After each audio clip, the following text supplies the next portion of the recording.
Hey, Kate. Hey, Eric. I'm really excited about today's episode. We're going to be talking with Jorge Descart, who is the Director of Dining, Housekeeping, and Security here at York Hospital. We're going to talk about several things. We're going to cover a lot of ground, including farm to table, all the ways that he and his team support the community, and we'll discuss the very popular meal delivery program. I am so looking forward to that conversation. I work very closely with Jorge daily, so this will be a good conversation. I'm looking forward to it. I work closely with Jorge as well. We have a lot of overlap with our services, so I feel like this will be a really good conversation. And then there's probably several things I don't know about Jorge that I'll learn today, so we'll see. Hi, I'm Kate Ford. And I'm Eric Fogg. Welcome to Seatown. In each episode, we will discuss all things York Hospital, past, present, and future, as well as current medical topics to help us navigate that sometimes confusing world of healthcare. Before we get into that interview, let's do a couple hospital updates. Right. So we'll direct people to our Facebook page, York Hospital on Facebook, and our www.yorkhospital.com for the most up-to-date events that are coming up. You have one in August. Yeah, we're going to continue to plug this during all of our episodes because it's such a powerful and important event that we do every year. It's an annual fundraiser. It's called the Hancock Classic Annual Fundraiser, Hancock Classic 2020. It takes place on Thursday, August 6th from 5:30 to 10 o'clock. It's at the Viewpoint Hotel, which is on Noble Road in York, which is a different venue for us this year. Yeah, this will be the first year there. Yep. And we do this every August. And the reason why it's important and the reason why we've been talking about it and promoting it is because the funds that we raise at this event contribute directly to the meal delivery program and the transportation program here at York Hospital. So it's one of our bigger fundraisers, and the funds go to a really, really important program here at the hospital that we're going to delve into quite a bit. Right, and a big shout out to the Hancock family for their dedication to York Hospital and those service points. Absolutely, their contributions have been enormous to this organization. So, great. Without further ado, let's get into our discussion. We have Jorge Descart here with us today. He is the Director of Dining, Housekeeping, and Security. Interesting enough, Jorge went to school for criminal justice and business management. He supported himself, though, in his early years through college, working in restaurants and specifically in managing the kitchen. He developed a love for food and restaurant management. He has been with York Hospital for 10 years, starting off in the kitchen and eventually taking the role of Director of Dining. And then Housekeeping and Security, I believe, came a little bit later on. So welcome, Jorge. Hi, thanks for having me. Awesome. Well, we're excited. Jorge, you and I have known each other for quite some time. We work closely on certain things throughout our overlapping service lines. But tell us a little bit about how you developed this passion for food and food services and how that came about. It sounded like it was a little side hustle and helped you get through college and that type of thing. Side hustles are not bad. But it turned into something more than that. It almost turned into a Absolutely. career. So take us through that Sure. evolution. No, I've worked in restaurants for, I would say, 16 years now. I started at a very young age. I was 13. Started doing dishes and worked my way up to the line. I've worked everywhere from gourmet kitchens. I've worked in more business settings kitchens. So I've worked for different kinds of dining services. I was looking for a new position. I had a young child on the way, and we needed benefits at the time, and I needed to kind of get away from the hustle and bustle of restaurant life. So York Hospital was a huge opportunity, and I started there. It's been 11 going on 12 years now, and we have absolutely grown in a multitude of things.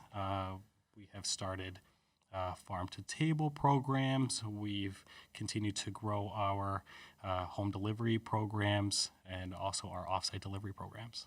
Tell us a little bit more about the farm to Absolutely. table. Yeah. So I started a farm to table program roughly 3 years ago. My intent was to work with local farms in the area. Zach's Farm is the largest one that we currently work for. Spillers is another one, and then we also have farms that are also based out of New Hampshire that we work for or work with. So that's been great. Anytime that we're able to either bring in fresh fruits or vegetables, even proteins with Chase's Farms, we've been able to adapt and utilize that in our cafeteria. And is that more seasonal, but is the season, do you try to stretch out that season? Absolutely, absolutely. So as soon as I call around to the local farms and they tell me they're ready to go with product, if it's a couple of bushels of product to cases, we produce quite a few meals through our dining program. So anytime that we're able to incorporate farm to table, fresh vegetables is definitely what we're striving for. One of my soapboxes and one of my things I'm very sensitive to is someone who's worked in healthcare is the value of quality nutrition. And if you look around the country and you look at hospital food, very similar to school-based foods, we've kind of lost our way, I think, a little bit. When I was a graduate student at Emory University in Atlanta, I did my emergency medicine rotation at probably the third largest county hospital in the United States called Grady Memorial Hospital. It's the Cook County of Atlanta, Georgia. And even as a young student, it blew me away that in the lobby of this huge healthcare system was a fast food chain. And that's not uncommon. And the food industry and a lot of big healthcare systems has turned into very similar to the fast food. In other words, you get food in bulk, you heat these large volumes of food, and some of the nutritional value is lost, and which seems counterproductive to health and wellness, particularly in a place where people are trying to heal or get better. And one of the unique things about York Hospital is my perception, I'm getting to a question, I promise you, It's coming. is that Wait for it. this is a little different. There are people, I eat several meals a week at York Hospital if I'm passing through for meetings and whatnot. If it's that time of day, I'll come down and grab something to eat because I'm confident I can get something that's good and fresh and healthy, and you have great options. Again, getting to my question, tell me about your philosophy and your approach to food offerings at York Hospital that may differ than you see at other institutions. Absolutely. I think if folks know me and I really elaborate on our dining program, folks always hear me say it's restaurant quality food in a healthcare setting. So that's what I strive for every day. Some of the things that we do that is different than other organizations in healthcare is we have a true room service style facility dining program. So what that means is you're able to call from the moment that we open to the moment that we close, and you're able to stay as long as you're within your dietary restrictions. We're able to offer anything that's really there in our kitchen. So that's one large piece of it. Another would be our offerings in the cafeteria. A lot of organizations have very basic menus. If you take a look at the menus that I create every week, they're always fresh. They're new ideas. I incorporate a lot of things that I see in our area locally, in our restaurants, because I patron a lot of restaurants in the areas to see what's new, what's fresh, what's coming up. And we always incorporate that in our dining room.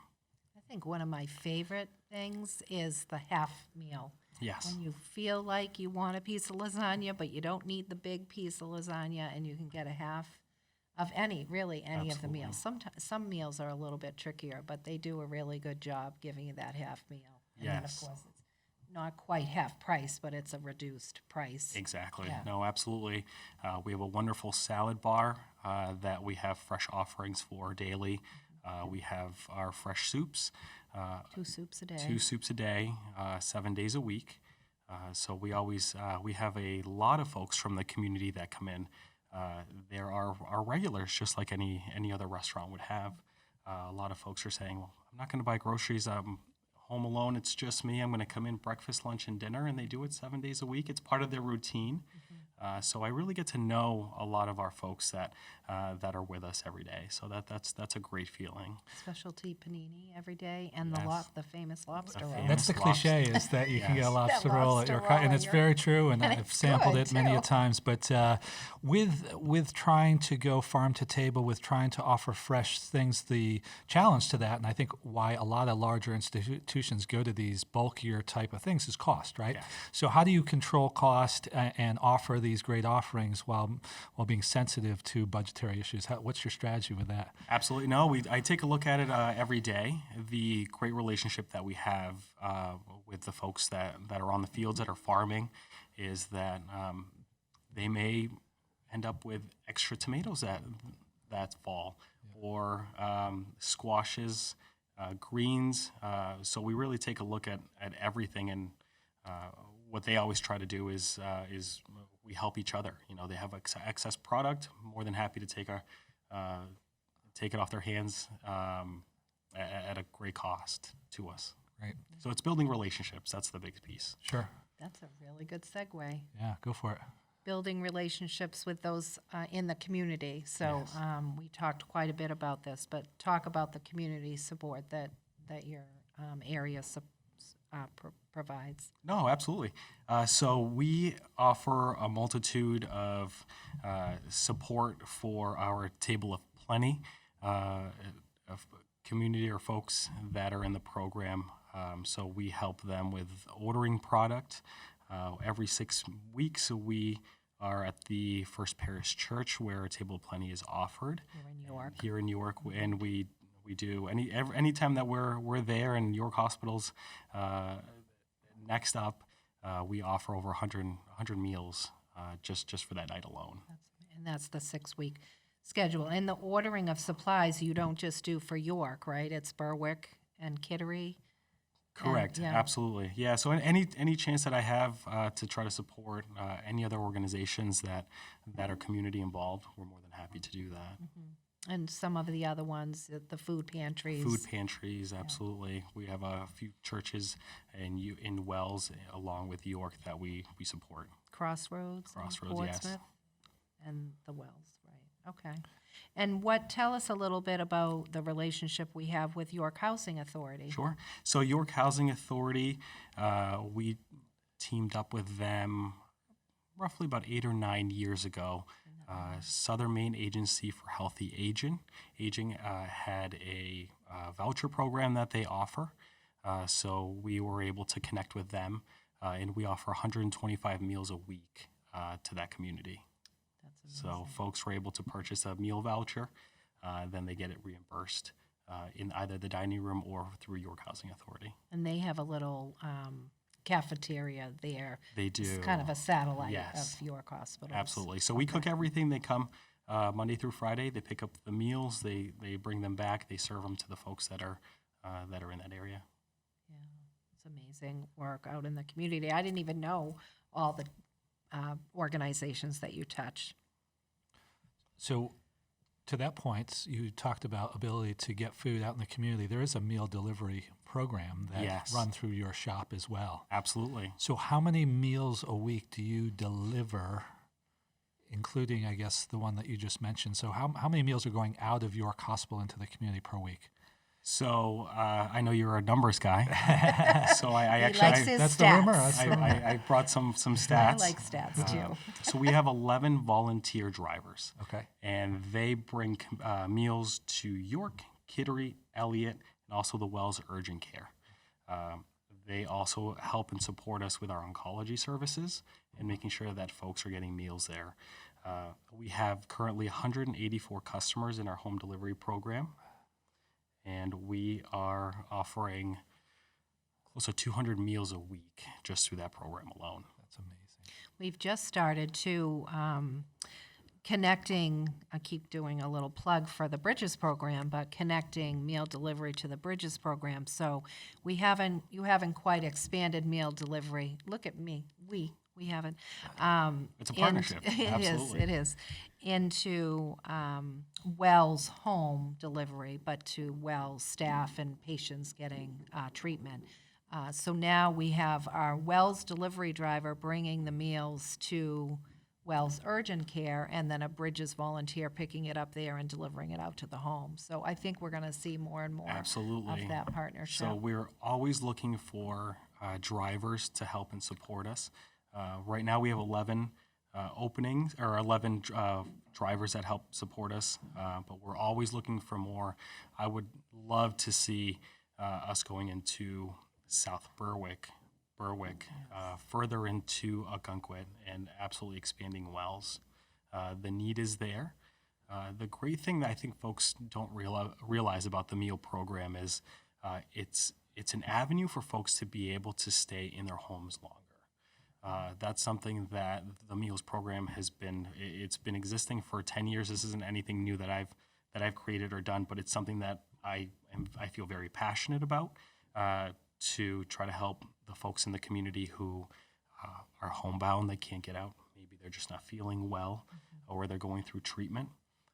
Post-op surgeries, maybe you're having a knee replacement, and you can't get into your vehicle and get to the store. So this is a great avenue for us to be able to provide those meals to you for a short period of time or a long period of time. We've had folks in this program for 5 years. So, Jorge, you mentioned you're always looking for volunteers and support. If one of our listeners is listening to this podcast and the light goes off a little bit, like, this sounds fantastic, I need to get involved, how do they go about contacting you or York Hospital to get involved? What would you recommend they do? Yeah, no, they can call me directly. My direct line is 207-351-2332. And if you contact me, maybe the availability is a day a week. Maybe it's 2 days a week. We always look for fill-in drivers. We are always looking for extra drivers. So that would be great. Awesome. That's great. I think that the more folks learn about it, the more folks hear about it, hopefully we can help support and get folks interested and reach out to you, because this clearly is something that is a great service. Great service. Can we do a little plug? You have also some outpatient dietitian Absolutely. service. Yes, so we also have 3 registered dietitians on staff. So if folks have questions, concerns, maybe life changes, they would like to see a registered dietitian to see possibly intakes, healthier options. I can certainly help navigate through that process as well. We offer outpatient consultations in 3 of our sites: Kittery, York, and also Wells. And I see that as a growing trend as well. We are good in this country and at prescribing medications and those type of things, with sometimes overlooking the benefits of true nutritional support, nutritional advice, nutritional counseling, and how it can impact disease and health and wellness. I'll share with you both a really interesting story.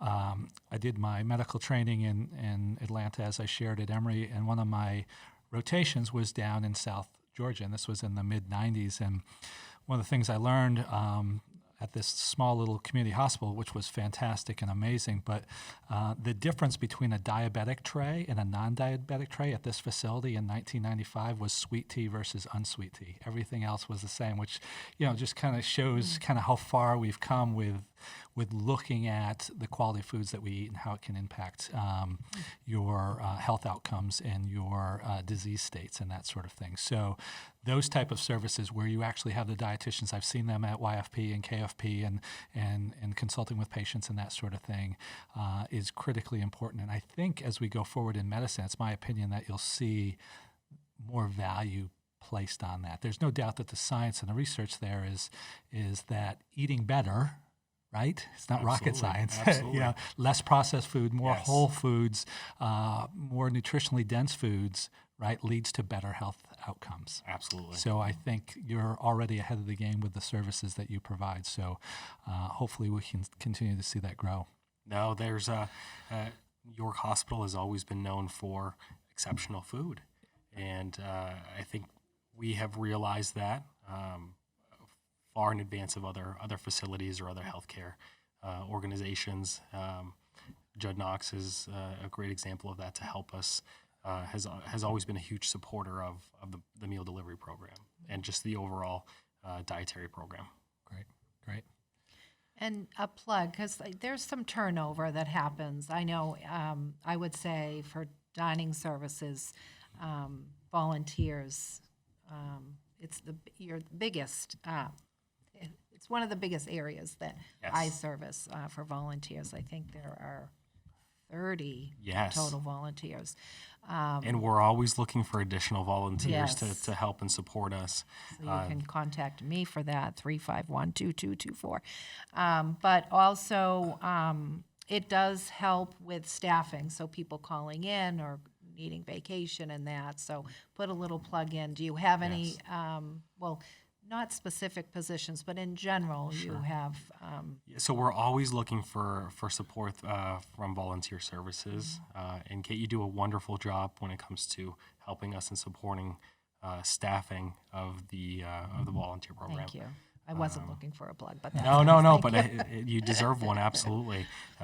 We always need help and support as running a true room service style program. That means that the phone is always ringing and there's always patients needing a tray And a hot hot food, hot meal. Absolutely. Right. So we're winding down at time. Jorge's one Yes. of those guests could that go we on could and on. we could talk to, and the impact that he has and his teams have at York Hospital is tremendous. So, on behalf of York Hospital and the Board of Trustees, we thank you for your leadership, for your hard work, for your commitment to the great services that you provide. And Kate and I thank you so much for coming on our show. Yeah, we didn't Thank even you. talk about your other areas, but dining is a Absolutely. huge part of It your is. day. Yeah. Thank you. Thank Jorge. you. Awesome. Thank Thank you you. very much. So I feel like we should put a plug in for the other part. A big part of his job is the housekeeping and keeping things clean and neat and that and security as well. So Yeah, he has- we didn't get enough time to talk about those areas, but those are vitally important. Yeah, he has a to big the hospital as responsibility, well. no doubt. He works tremendously hard in piecing together all of those and keeping us safe from a security standpoint, keeping us clean, like you said, and feeding us. Right, those are the fundamentals to a healthy work environment, and no better guy than Jorge to do that. And I'm going to ask an Eric question. Did you learn anything new? So, just the vast amount of offerings that go out there from his department. I guess I didn't know every nook and cranny of those. I knew certainly we were reaching out and doing a lot of community service, but all of those pieces that you had discussed with him, I wasn't aware of all of those. So I certainly was not surprised, but it's just so impressive to listen to hear all the ways we're impacting those communities in our catchment area. That's right. I also think that he's one of those people that touch many different areas within the hospital. Yeah.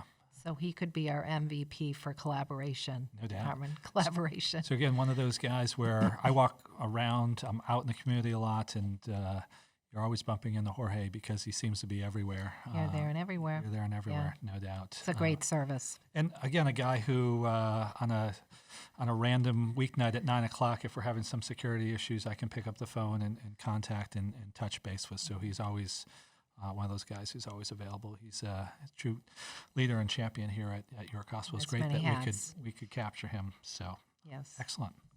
Thanks, Eric. Thank you very much. So be sure to visit our website, yorkhospital.com/ctown-podcast, where you can subscribe to the show in iTunes or Spotify so you'll never miss a show. Be sure to come back and listen to our next episode. Thank you. Thank you, Eric. Thank you for listening to this episode of C-Town. We hope you found it of interest and would love to hear from you about topics you'd like to learn more about. Be sure to subscribe wherever you listen to podcasts. You can also find episodes by clicking C-Town button on the homepage of yorkhospital.com. By listening to this podcast, you're agreeing not to use this podcast as medical advice to treat any medical condition in either yourself or others, including but not limited to patients that you are treating. Consult your own provider for any medical issues that you may be having. C-Town is a production of Darcy Creative in collaboration with York Hospital. Copyright 2020.